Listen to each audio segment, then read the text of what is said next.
If you are going to walk with Jesus Christ, you are going to be opposed. That's the Christian life.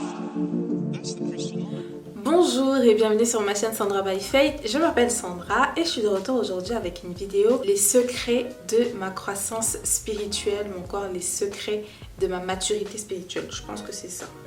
Il faut que je le note, sinon je vais oublier. Parce qu'en fait à la base j'avais un autre titre, mais au final celui-là il sonne mieux. De ma maturité spirituelle. Et pendant que je suis en train d'écrire, en fait, j'entends quelqu'un qui dit mais c'est pas un peu prétentieux de parler de sa maturité spirituelle parce que tu n'es pas la personne qui est censée déterminer si tu es mature spirituellement. Bien sûr que non. Parce que la Bible elle-même elle dit examinez-vous vous-même pour savoir où est-ce que vous en êtes. Et la Bible aussi nous encourage à être des hommes faits, tu vois, à être des hommes faits qui ne sont plus au lait, mais qui sont capables de prendre la nourriture solide et qui sont exercés au discernement, à savoir ce qui est bon ou ce qui est mal en fait. Donc on doit être capable de pouvoir se positionner, de pouvoir savoir si on est mature spirituel ou si on est bébé spirituel. Le verset dont je viens de toute façon je pense que je te l'aurais mis entre temps. Donc non, ce n'est pas prétentieux de se déterminer mature spirituellement. Ce n'est pas prétentieux du tout. C'est d'ailleurs ce que le Seigneur il veut. Parce que le Seigneur veut qu'on grandisse. Ok? Merci Saint-Esprit. Donc, comme je disais, bienvenue dans cette vidéo. Les secrets de ma maturité spirituelle. Je vais te parler de 3 parce que de toute façon, je n'en ai que 3. Hein, en vrai. Je n'ai que 3 secrets pour ma maturité spirituelle. Et avant de commencer à parler des secrets de ma maturité spirituelle, je vais d'abord te dire que faut savoir que moi, je suis née de nouveau depuis mars 2015. Donc, ça fait à peine un peu plus de 5 ans maintenant que je suis chrétienne née de nouveau. Donc ça veut dire que j'ai donné ma vie au Seigneur Jésus-Christ, que j'ai accepté de le reconnaître comme mon Seigneur et mon Sauveur, et que j'ai accepté et décidé de désormais vivre selon ses principes, selon ses valeurs, et de me préparer en fait tout simplement à quand il viendra me chercher. Donc c'est ça en fait être née de nouveau. Et avant de naître de nouveau, j'étais comme tout le monde, et même quand je suis née de nouveau, au début, j'étais encore comme tout le monde. Ça veut dire quoi? Ça veut dire que j'avais les mêmes habitudes que tout le monde. Je regardais ce que tout le monde regardait à la télé, les téléréalités, Bon, c'est vrai que j'étais plus télé-réalité quand même parce que j'ai jamais vraiment été cinéphile, hein, que ce soit au niveau des films et des séries, etc.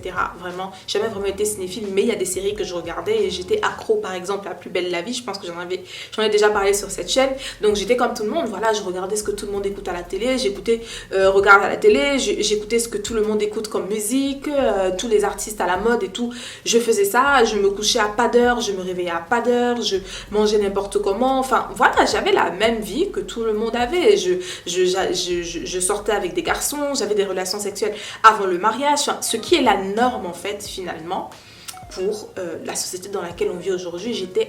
J'étais en plein dedans et j'étais à fond dedans, ok? Donc j'ai commencé en tant que née de nouveau comme tout le monde. Maintenant, quand j'ai décidé de donner ma vie au Seigneur, il y a des choses qui se sont faites graduellement, ok? Il y a des choses qui se sont faites graduellement. Ça veut dire qu'au départ, je me souviens, j'avais déjà commencé à lire la Bible même avant de donner ma vie au Seigneur, mais je ne comprenais pas encore très bien, tu vois. Mais quand je suis née de nouveau en mars, j'ai commencé à lire la Bible avec consistance au mois de mai de la même année. Donc 2 mois plus tard, j'ai commencé à lire la Bible de manière vraiment consistante en fait, tu vois. Et je me souviens que le livre dans lequel j'ai commencé à avoir des révélations, tu vois, genre quand tu as une révélation, genre tu lis et tu comprends ce que tu lis, c'est avec le livre de Jacques. Je me souviens vraiment très très bien, et le premier verset que j'ai retenu de toute ma vie de née de nouveau, c'était Jacques 4,17 qui dit: celui qui sait faire le bien, il ne le fait pas commet un péché. Ça, c'était le tout premier verset que j'ai retenu.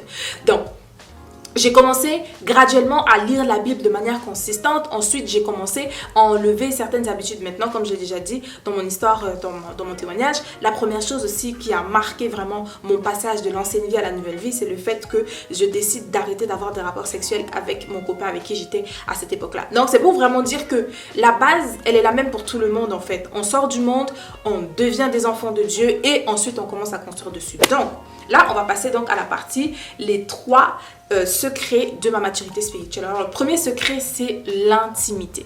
Comme tu le sais déjà si tu es sur cette chaîne depuis un moment ou pas, l'intimité avec Dieu pour moi vraiment c'est ma vie, c'est mon poumon, c'est mon sang, c'est mon cœur, c'est tout en fait, c'est ma base en fait. L'intimité avec Dieu c'est ma base. Donc j'ai commencé à faire tourner les choses autour de mon intimité avec le Seigneur. Et quand je parle d'intimité, je pense ici à lecture de la Bible, méditation de la Bible, étude de la Bible, prière et jeûne. Mais la partie jeûne, je t'en parlerai un peu plus en détail dans une prochaine vidéo que je dédierai entièrement au jeûne. Mais vraiment, dans mon intimité, il y a vraiment ces trois choses-là, la méditation, la prière et le jeûne vraiment qui m'ont aidé et qui continuent de m'aider aujourd'hui vraiment de manière exponentielle en fait. Donc j'ai commencé à faire tourner ma vie autour de mon intimité avec Dieu. J'ai commencé à faire tourner ma vie autour de la méditation, de la prière et du jeûne. Vraiment, ça c'est le premier secret de ma maturité spirituelle. Ensuite, le deuxième secret de ma maturité spirituelle, c'est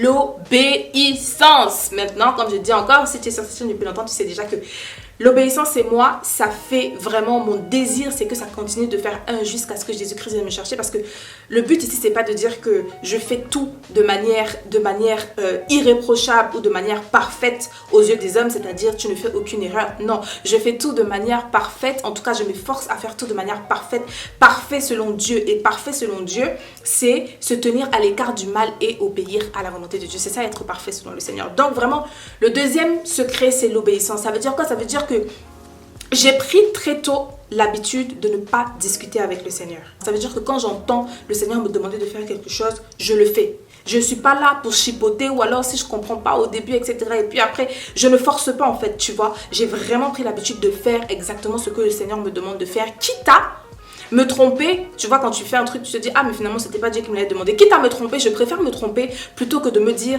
non, je ne le fais pas parce que je ne suis pas sûre. Tu vois, donc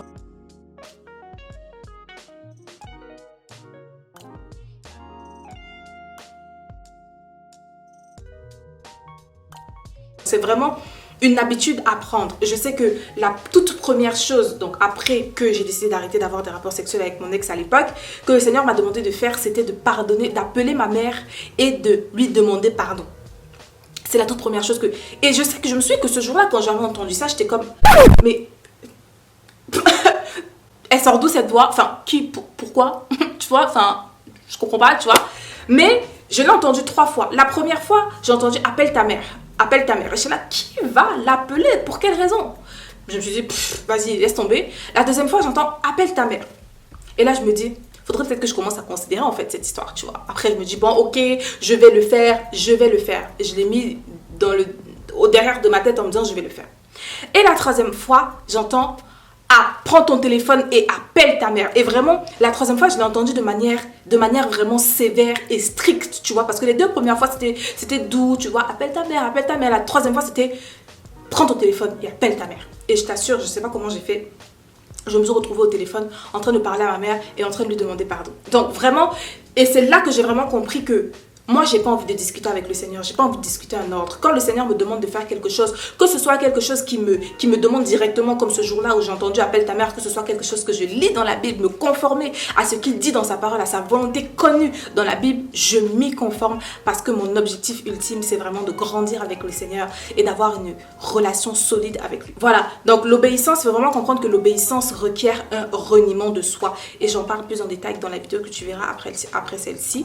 Donc l'obéissance, c'est vraiment un reniement de soi, c'est vraiment comprendre que désormais, si je dis que j'ai donné ma vie à Jésus-Christ et que j'ai fait de lui mon Seigneur et mon Sauveur, ce n'est plus moi qui prends les décisions dans ma vie, ce n'est plus moi qui décide de quoi que ce soit dans ma vie, c'est lui et lui seul. Donc je le recherche sur tout, pour tout, en tout temps, c'est Jésus et ce n'est plus moi. D'accord?